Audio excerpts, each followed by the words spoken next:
អាកាសធាតុដើមមែនទេជុំបារម្ភចិត្តទៅ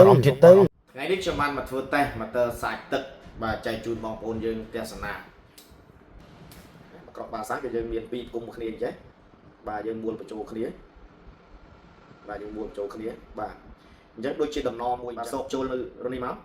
បាទយកយើងសោកចូលមកហើយយើងច្បាច់កឹបអញ្ចឹងបាទនេះសោកចូលឲ្យដល់បាទដល់នេះគឺជាប់ហើយណាបាទជាប់ហើយអញ្ចឹងមួយទៀតយើងយកទៅយកមួយទៀតយើងយកមកសោកមកយើងរុញក៏បានដែរយើងក៏រុញផ្លឹកមករុញផ្លឹកដល់ហើយគឺគៀបជាប់ហើយយើងតាមដោះវិញស្រួលបាទច្បាច់មកបាទដោះបាទអញ្ចឹងបាទស្រួលបាទអញ្ចឹងងាយស្រួលហើយបាទសម្រាប់ការប្រើប្រាស់របស់វីដេអូនេះបាទដំណបិទនេះយើងក្បាច់ប្រើក្បាលសាច់មួយដូចគ្នានេះគឺមានន័យថាយើងប្រើនៅចុងទៅយោនៅចុងបិទវា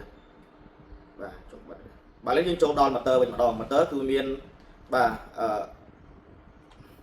ទៅយោចេញទៅយោចូលណាបាទយោចេញយោចូលអញ្ចឹងមកខាងទៅយោចេញមកខាងទៅយោចូលអញ្ចឹង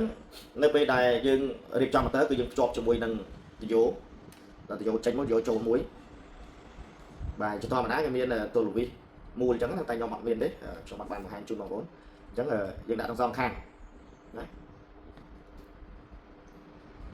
ពេលយើងការចាប់ទៅជាប់ណាដល់ការចាប់ទៅជាប់បន្តមកទៀតគឺយើងតទៅយោនេះគឺទៅយោចេញណាទៅយោចេញគឺទៅយោដែលយើងភ្ជាប់ជាមួយនឹងក្បាលសាច់ហើយទៅយោដែលយើងភ្ជាប់ក្បាលសាច់ហើយគឺយើងដោតជាប់គ្នាទៅ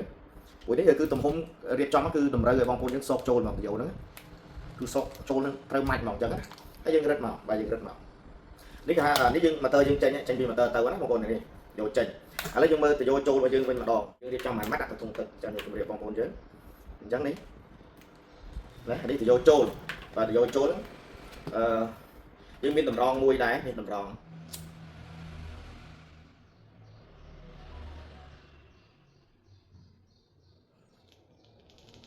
បាទយើងរោលភ្លើងហើយដាក់វាចូលណាបាទសុកចូលអញ្ចឹងយើងតម្លាក់ចូលក្នុងធុងទឹករបស់យើងយើងកលេចមើលដុំសាកម៉ូទ័រវិញម្ដងបាទដុំសាកម៉ូទ័រនេះគឺវាមានសារៈសំខាន់ណាស់គូប្រើរបស់ល្អដែរនេះយើងដោតជាមួយនឹងព្រីដោតជាមួយម៉ូទ័រចឹងមួយខាងយើងដាក់ជាមួយព្រីភ្លើងមួយខាងដាក់មួយម៉ូទ័រនេះដោតជាមួយម៉ូទ័រណាបាទដោតជាមួយម៉ូទ័រនេះម៉ូទ័រយើងមានរុនវាចេះណាអញ្ចឹងយើងដោតជាមួយម៉ូទ័រទៅ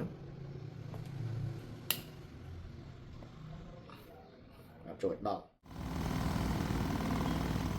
លទ្ធផលចេញមកហើយក្រោយពីយើងរៀបចំម៉ូទ័រចំណាយទឹករួចបាទនេះគឺជាលទ្ធផល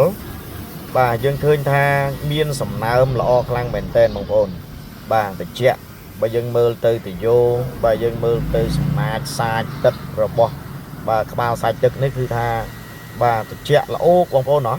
បាទនិយាយចំទៅសម្រាប់បាទចំហាយទឹកនេះគឺយើងអាចប្រើប្រាស់បានបាទទាំងនៅគេអាខានរបស់យើងការពារចំហាយក្តៅបាទយើងអាចប្រើប្រាស់បានតាមចំការសួនច្បាររបស់យើងគឺយើងអាចប្រើប្រាស់បានតែម្ដងគឺថាល្អខ្លាំង